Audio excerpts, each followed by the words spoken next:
show you guys today, and this goes back to another photography, film photography technique. So a little background about this, like when film photographers would, after they would develop their film, then they'd have these like strips of the film that came out of the cartridge, right?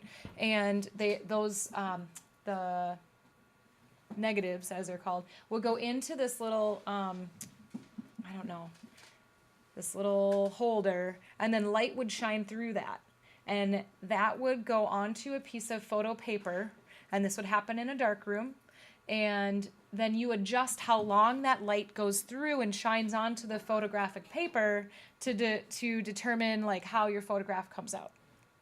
And there's little techniques that photographers would do as that film is, or as that photograph is developing, to either lighten areas or darken areas.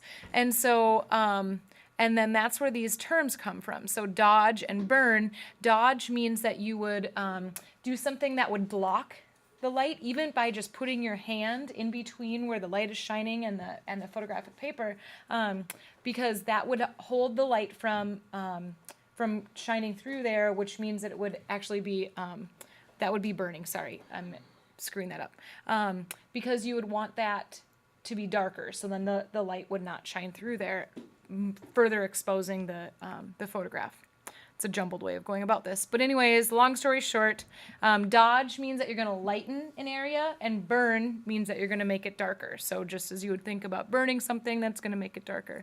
The other tool that's underneath here is sponge, and it's like it's going to soak up the color. It's going to take the color away. And so, okay, so dodging. This is making something brighter. So in this, there might be a situation where you want to make something lighter, as though there's a bright light coming from an area. Do you guys see how it's making the shirt lighter on this side? Mm-hmm. You might do that on here too, on the collar.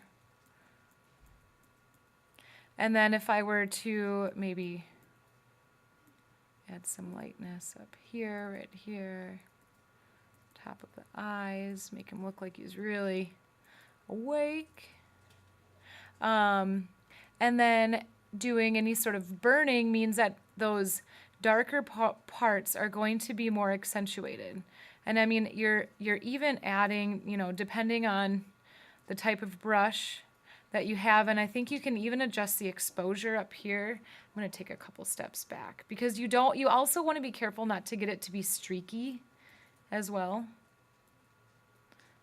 If you're going to be adding your own type of shadows underneath here, maybe some darkness under the eyes.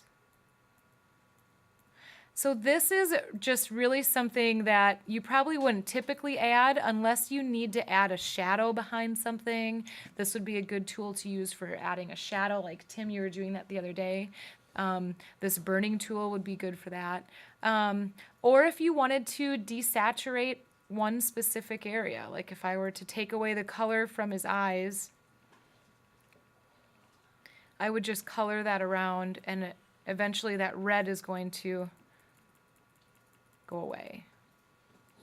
So let me do this on a larger scale up here. It just kind of gradually takes away the color, turning it into black and white. So you can kind of selectively take away color. So that's what those three tools are. Dodge makes it lighter, burn makes it darker, and sponge is going to suck up all the color and make it go away.